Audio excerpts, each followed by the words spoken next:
Hey guys, this is Accounting Nightmare, and this is our Scholomance challenge mode run.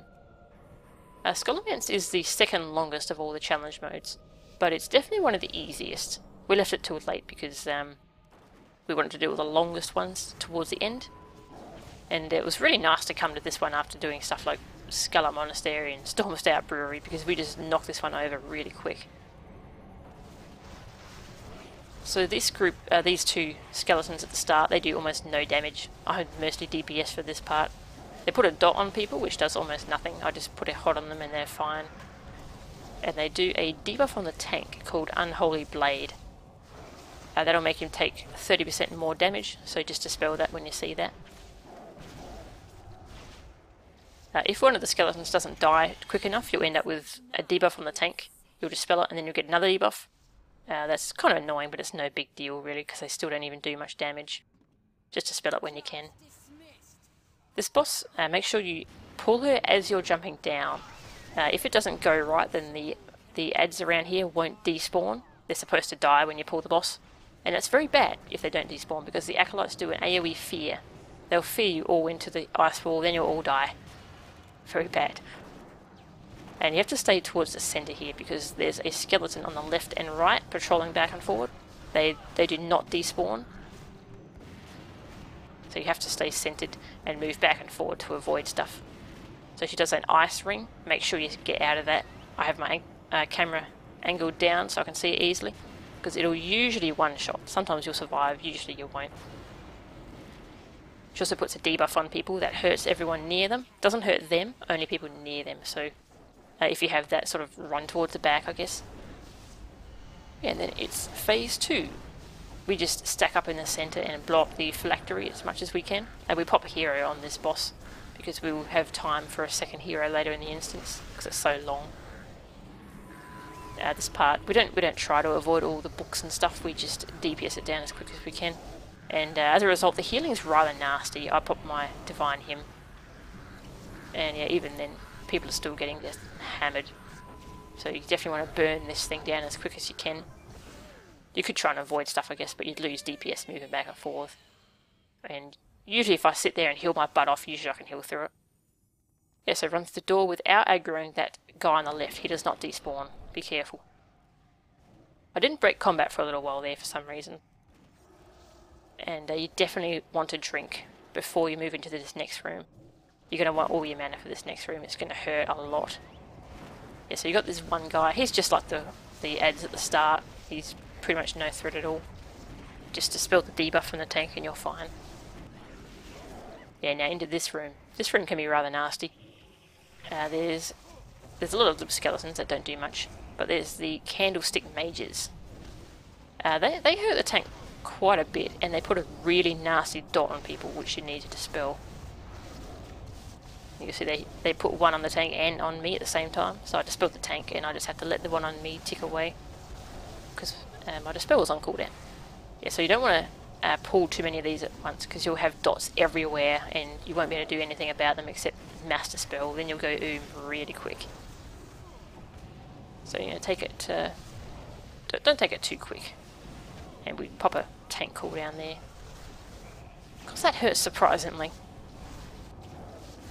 It's rather funny that we don't use tank cooldowns on bosses. We use them all on trash.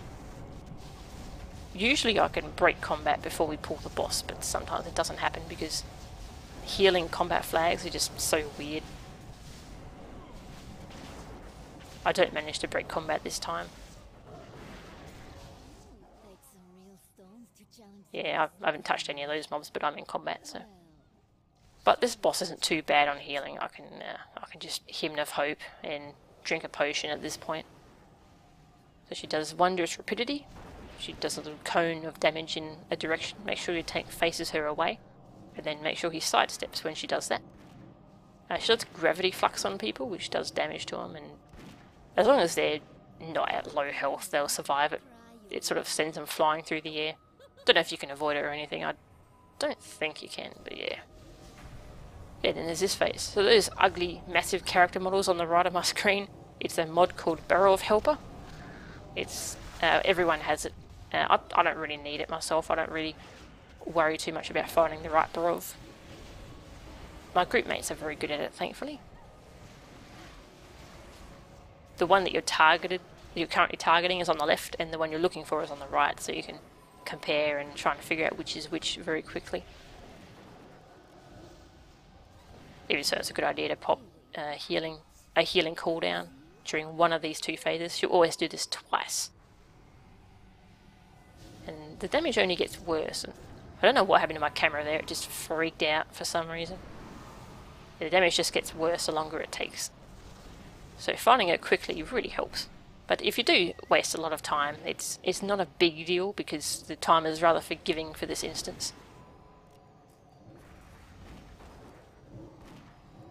It's just as long as your healer can keep you alive and not run out of mana. That's the big thing.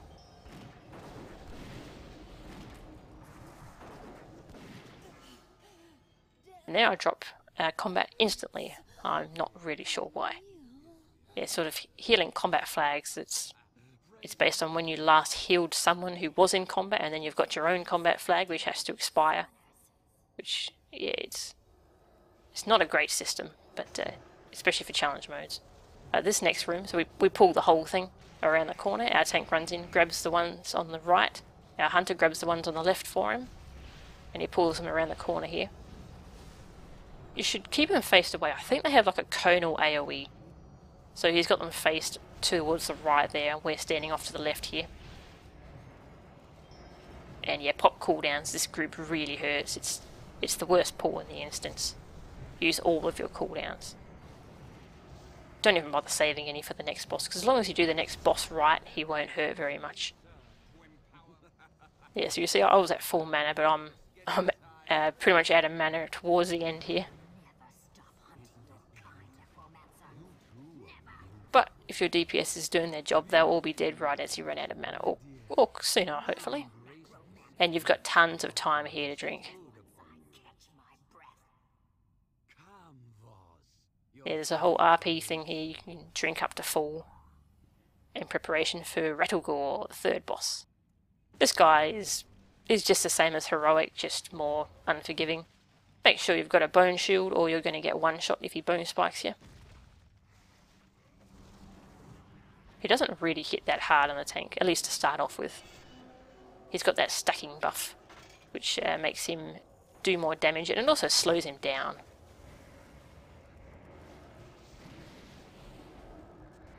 Once the stack starts getting too high, you want to start kiting him around so that you can reset the stack. We do it by having our hunter use distracting shot. That gets the boss away from our tank, and then the tank just taunts back and just runs around the room. Just make sure that he doesn't go back in until the stack drops. He's really picking on our hunter right now. He's just using Bone Spike on him over and over. That's just RNG for you. Those big blue flames on some of the piles, they are very deadly. Don't stand anywhere near one because they actually expand quite a bit as time goes by. I was standing near one once and it expanded under me and I just got pretty much insta-gibbed. They do so much damage. See, I got a bone spike on me, just grab a bone armor, you should be fine. And now our tank's resetting his stack. If Rattlegore hits the tank, it'll refresh the timer on the stack, so you don't want that to happen. You just want to keep him away until the stack drops off, and then you can go back in and he'll hit for pretty much nothing, and you can finish him off. Definitely want to drink a lot before you go into this next room, because you have to chain pull in this room. And make sure the tank's all topped up, otherwise he'll pull the next trash group and die horribly. Yeah, so you got a massive Abomination and some carvers. And the Abomination, you need to focus fire the meat grafts, blow up all of them, and then the Abomination dies. The grafts they're really annoying to target. Sometimes they just the nameplates just fly around the place.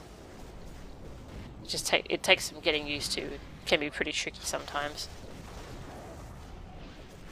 Kill some of the carvers, but don't kill all of them.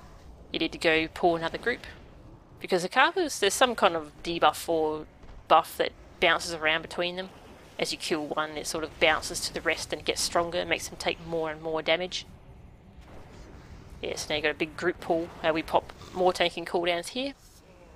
This group, this room in particular, we've had a lot of close calls, but we've never actually lost a tank here.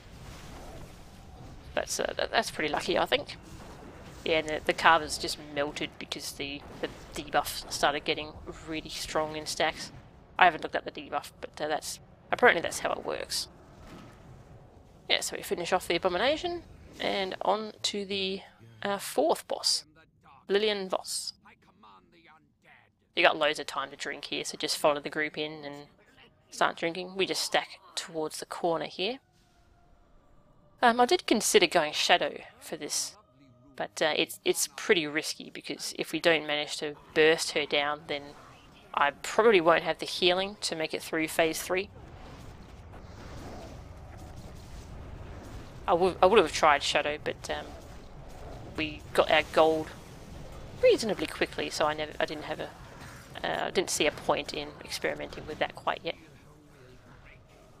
Once you get her down to, I think it's 60%, then that's when she starts her transition to phase 2. That's when we pop all of our cooldowns and try to burn her to death. And she does a Death's Grasp, and it confuses us. It's supposed to put a flame debuff on us, and we're supposed to run around to drop it, but she starts transitioning, so she doesn't do that. So we lose some potential DPS time on her. This is where we pop Time Warp. I go into DPS Chakra, Smite Chakra, and we all just try and blow her up as much as we can. This is why I considered going Shadow. If you can get her down to 0, then you skip the entire rest of the fight. That's pretty cool. I think it used to be that she actually bugged out if you did that, especially on Heroic. But it seems they've fixed that because that's a good strategy in challenge modes now. But yes, we didn't quite make it. So you can use DPS pots for that as well. And I don't know why my screen went completely purple there. I think the camera went inside the wall or something. But yeah, phase 2, she just fixates people, chases them around, and just don't let her reach you. And she does AoE damage. It's not very much, it's just something for you to do as the healer. Apart from helping to DPS, which I do a lot in this instance, because the healing's just so much more lenient than most other challenge modes I've done. Especially the ones we've been doing recently, like Scarlet Monastery. And then she dies, and it's into phase 3, where you have to deal with both at the same time. The nice thing is the health you got her down to, she'll keep that in this phase, so even if you can't finish her off, it's still a good idea to pop cooldowns to burn her down. It'll make this phase a lot quicker. She still fixates people. That's the spirit. Make sure people are running around so that they don't get meleeed. And try to drop your flame in a decent spot. Don't stand in it. Now this goes incredibly bad for us because we think she's about to die, but she doesn't, and we lose some people to fixate and maybe fire. I'm not sure what killed our mage. Yeah, so. But even with that massive screw up, we still get gold with some time to spare, so you can see how lenient this place is. Yeah, we have time to wait for combat to drop, res them up, rebuff, drink. We've got time for all that, so we just called out an event that which one we were resing, so we didn't both res the same person, just to save some time. In this next room, we pull a group of students. We pull them back towards this doorway. We line of sight them.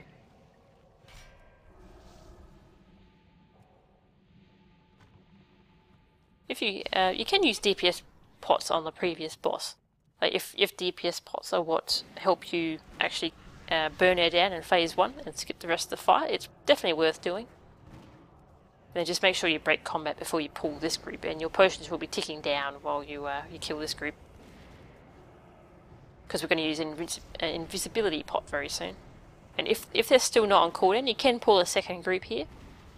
Because after we go invisible, we actually pull a group anyway, so you could just pull a second group now and skip that later on. Then you can still go invisible and skip the rest of the room.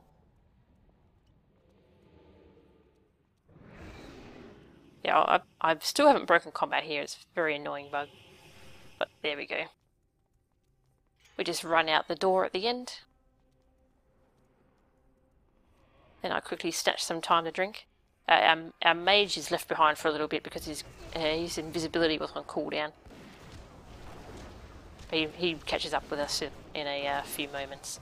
And we just pull a group around the corner here and kill them because we need 5 more enemies for our enemy counter. And we're about to fight the last boss, so... these guys are supposed to do some kind of nasty AoE. I'm not sure how it works or what it is because that doesn't seem like they do it here at all. Either that or we're handling it just perfectly. I'm not sure which.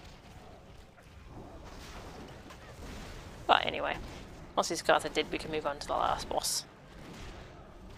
And I have to make sure I drink up before then.